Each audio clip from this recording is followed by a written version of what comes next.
I was born in Ukraine. And when I tell people that I was born in Ukraine, people ask me, is it true that in Ukraine, people drink a lot of vodka? It's true. But there are some limits. For example, you have to be 12 years old. And I just don't think that's a fair question. I'll tell you honestly, people say, do you drink vodka for breakfast? I say, not a fair question. Sometimes I have tequila. It's just not a fair thing to say, you know what I mean? One thing Russians are not happy about, they are not happy about the drugs. And by Russians, I mean my parents. When we came to America, it was a big feat for my dad's English language, but he read the Time magazine, and he read a whole article on ecstasy, and he learned that it dehydrates you. Now every time I come home, he's like, where you been? Are you dehydrated?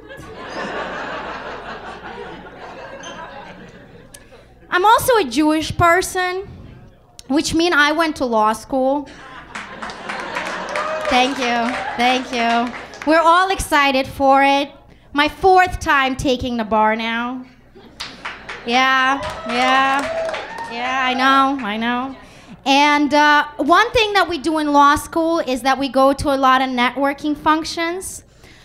And you know, the networking function, what kind of function is a networking function? What is the function of a networking function? It's to help you figure out, you know, what your passion is, where your passion in the law lies. I went to a lot of those things. I talked to a lot of guys in suits. I had like conversations with them. I'm like, you know, asbestos law, it excites me, tax law, so interesting. And I really found it. I realized that I really want to be a trophy wife. And I applied myself towards the position.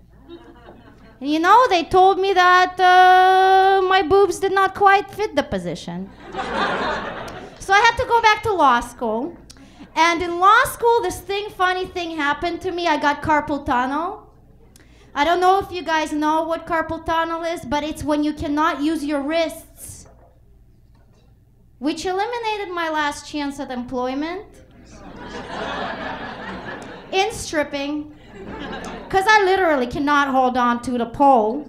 I fall down.